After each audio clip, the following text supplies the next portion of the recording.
자, 그러면 본격적으로 오늘 아리스토텔레스의 강의부터 시작하겠습니다. 아리스토텔레스라고 하는 사람은 워낙 책을 많이 썼어요. 그래서 후대의 사람들이 이거는 한 사람이 쓴 책이라고 보기엔 너무 많다. 완전히 자연과학이나 뭐 이런 전혀 반대되는 책, 뭐 자연과학 영혼론 이런 책도 쓰다가 그다음에 무슨 이런 뭐 니코마스 율리학은 철학적인 책이 나온 다음에 레토릭은 또 무슨 이 신문 방송에 보는 레토릭 같은 수학 같은 책을 썼어요. 그러니까 이게 어떻게 보면 예전에는 여러 사람이 썼는데 그냥 다 이렇게 뭐 유명한 사람으로 이렇게 몰아준 거 아니냐. 그래서 아리스토텔레스라는 이름은 나오지만 한 사람이 쓴 건 아닌 것 같다. 뭐 그런 얘기를 하는데 어쨌든 적어도 정치 철학에서 아리스토텔레스가 썼던 텍스트 중에 가장 중요한 걸 세 권을 꼽으라. 그러면 저는 첫 번째로 니코마스 율리학을 꼽습니다. 니코마스 율리학. 두 번째로는 정치학이라는 책이 있습니다. 그다음 마지막으로 세 번째는 레토릭이라는 책이 있어요. 왜 제가 이 책을 세 가지를 꼽냐면 순서대로 지금 본 거예요. 니코마스 율리학을 가장 먼저 썼고 그다음 정치학이라는 책이 나오고 그다음 맨 마지막에 레토릭이라는 책이 나와요. 물론 그 중간중간에 다른 책도 있어요. 그러나 적어도 정치 철학에서 아리스토텔레스를 공부하면 이 세 권은 반드시 읽어야 됩니다. 이 뜻이 뭐냐면 니코마스 율리학에서 하는 얘기의 가장 중요한 핵심 뭐냐면 정의로운 사회는 뭐냐는 거예요. 인간이란 무엇인가? 그리고 그 인간을 어떻게 교육해서 정의로운 사회를 만들 건가? 정의란 무엇인가를 얘기하는 거예요. 마이클 샌들의 정의란 무엇인가의 가장 중요한 참고서가 뭔지 아십니까? 니코마스 율리학이에요. 헤겔이 썼던 법철학의 가장 중요한 참고서가 뭔지 아십니까? 니코마스 율리학이에요. 칸트, 나중에 다시 가능했지만 칸트가 썼던 윤리 형용상이라는 책의 가장 중요한 비판 대상이 뭔지 아십니까? 니코마스 율리학이에요. 어떻게 보면 지난 2000년 동안의 서양 정치사에서 혹은 철학사에서 딱 두 가지의 정치 철학의 흐름을 꼽아라. 아리스토텔레스의 니코마스 율리학과 칸트의 윤리 형용상. 이 두 책만 읽어도 돼요. 아주 극단적으로 얘기하면. 이게 바로 고대 철학과 근대 철학을 나누는 핵심이에요. 그리고 이 책의 제목은 주제는 뭐라고 그랬어요? 인간이란 무엇인가? 정의란 무엇인가? 그 다음에 두 번째는 정치학이라는 책은 지금 이게 제가 갖고 있는 판본이 다른 거와 같이 있어서 이게 좀 있는데 정치학이라는 책은 뭐냐면 그 정의로운 사회를 만들려면 어떤 정치, 어떤 리더십, 어떤 제도를 갖춰야 되냐 이걸 얘기하는 겁니다. 간단해요. 그 다음 세 번째는 뭐예요? 레토릭은 뭐예요? 정치를 잘하려면 어떻게 말을 해야 되냐는 거예요. 그러니까 정치라는 건 말을 통해서 하는 겁니다. 우리나라의 정치인들 또 우리나라의 정치평론가 말 못하는 사람 너무 많아. 난 우리나라의 정치인들 말투 무슨 뭐 내로남불 뭐 이런 얘기 하는데 좀 품격 있는 말을 좀 썼으면 좋겠어요.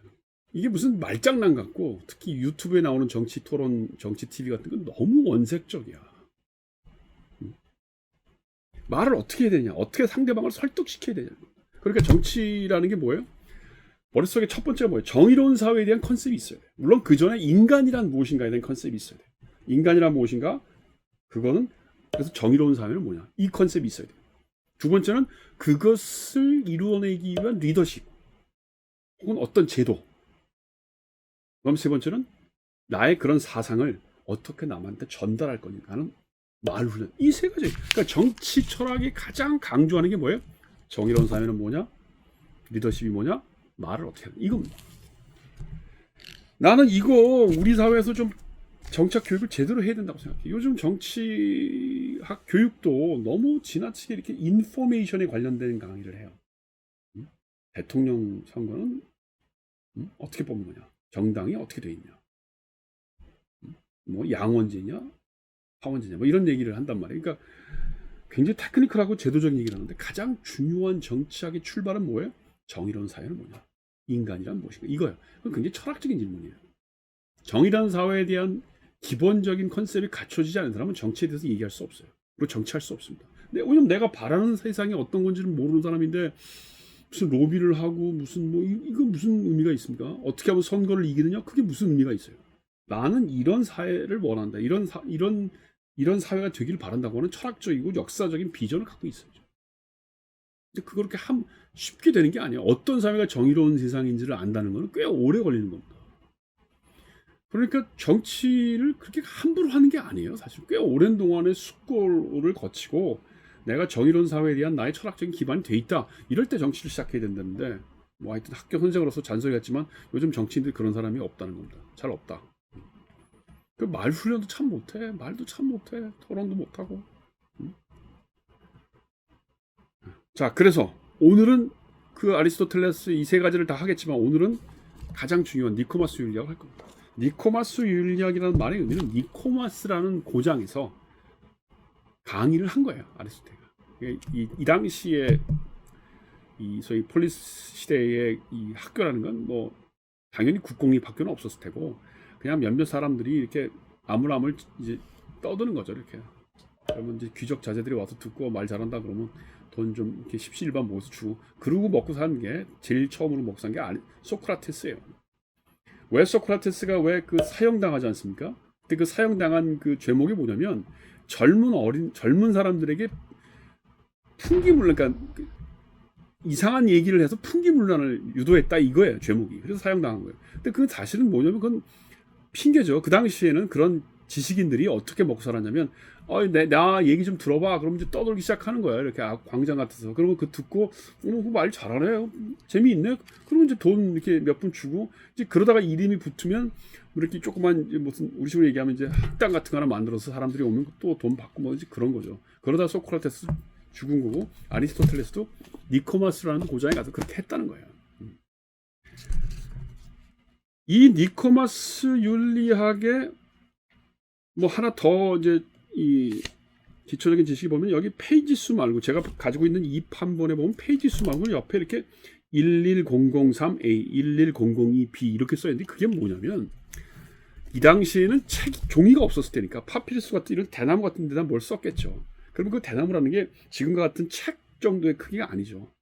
이게 나중에 이렇게 유물로 출토돼 나왔을 때 그런 대나무 같은 데 써여 있는 것 중에 이렇게 조각조각을 맞춰서 1100번째 중에 뭐 A, B 이렇게 만들어 놓은 거예요. 그래서 사실은 이 고전을 읽을 때 그런 기초적인 지식이 있어야 돼요. 왜 이런 표현을 썼는가 오해할 수도 있어요. 자, 그 정도 하고요. 자, 그러면 이 책의 내용은 어떤 거냐? 기본적으로 이 책은 10권, 10개의 챕터, 10권, 1권, 2권 이렇게 나눠져 있는데 1권부터 10권까지 되는데 1권이 뭐냐면 정치학의 학문적인 성격, 그 다음 인간이란 무엇인가, 그 다음에 인간에 대해서 통해서 우리가 얻을 수 있는 공동체란 무엇인가는 종합적인 얘기가 써 있어요. 그런데 가장 중요한 건 뭐냐면 정치학의 성격이 뭔지를 설명하고 있는 부분입니다. 이게 1권이 가장 중요한 부분이에요. 특히 1장, 2장이 중요해요. 그리고 그게 어디와 연결되냐면 6권, 6권이 뭐야? 그러니까 이 책이 6권에 보면 이 지적인 덕이라고 하는 챕터가 있는데 거기에 보면 5장에 실천적 지혜라고 하는 챕터가 나와요. 그리고 8장에는 실천적인 지혜와 정치학과의 관계가 나오는데 이게 뭐냐면 아리스토텔레스가 얘기하는 지식으로서의 학문과 실천으로서의 지식이 뭔지를 설명하는 거예요. 그래서 1권과 6권의 5장, 8장을 같이 읽으면 좋아요. 지식이란 뭐냐? 실천 지식이란 뭐냐? 이런 겁니다. 그 다음에 제일 중요한 게 2권이에요. 2권. 2권에 들어오면 뭐예요? 인간을 덕스러운 존재, 습관, 에티켓, 덕 이런 얘기가 나와요. 인간이라고 하는 것은 본성적으로 착한 것이 아니고 어떤 행동을 함에 따라서 사람이 선하기도 하고 용기 있기도 하고 어떤 사람이 악해지기도 하고 비겁해지기도 한다. 이런 얘기를 아주 쓰고 있어요. 요 파트가 제일 중요합니다.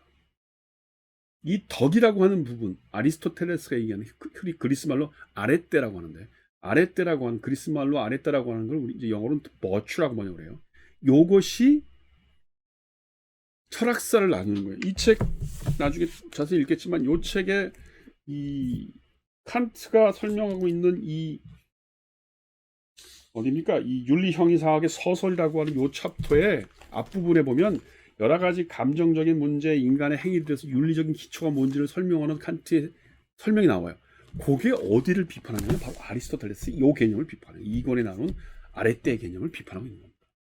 그러니까 아리스토텔레스는 아레떼라고 하는 덕, 영어로 버추를 얘기한다면 인간의 본질로. 그래서 그것을 자꾸 함양시키고 훈련시켜서 좋은 인간이 만들어지면 그런 사람들이 모여서 좋은 공동체가 만들어진다. 그런 얘기예요. 근데 칸트는 그렇게 해서는 안 된다. 인간에게 덕이라고 하는 건 그때그때 변할 수 있기 때문에 인간의 본질적으로 변하지 않는 자율성, 의지, 자기에 대한 숙고, 이것이 윤리 형이상학의 기본이 되어야 되고 그걸 통해서 정의로운 사회가 만들어지는 것이라는 겁니다. 이 두 가지 입장이 가장 첨예한 대립이고 이게 고대와 근대 철학이 나눠지고 그게 현대 철학에서도 마찬가지예요. 노직이 얘기했던 저기서 롤스가 얘기했던 사회적 이론에서 나오는 칸트적인 관점과 마이클 샌달이 정의란 무엇인가에서 얘기하는 문화적인 공동체, 그거 다 아리스토텔레스와 칸트의 비교예요. 롤스가 칸트를 등에 업고 있다면 마이클 샌들은 아리스토텔레스를 등에 업고 있는 거예요. 그래서 제가 플라톤 얘기를 안 하고 아리스토텔레스부터 고대 철학을 얘기하는 이유는 뭐냐면 현대 철학에서 플라톤을 인용하는 사람은 그렇게 많지 않아요. 미국의 뭐 마이클 샌들, 찰스 테일러, 맥킨타이어 여러 가지 공동체주의라고 불리는 사람들이 다 아리스토텔레스를 이용하지 플라톤을 이용하지 않아요. 플라톤과 아리스토텔레스의 가장 큰 차이는 뭡니까? 그건 다음 시간에 하겠습니다.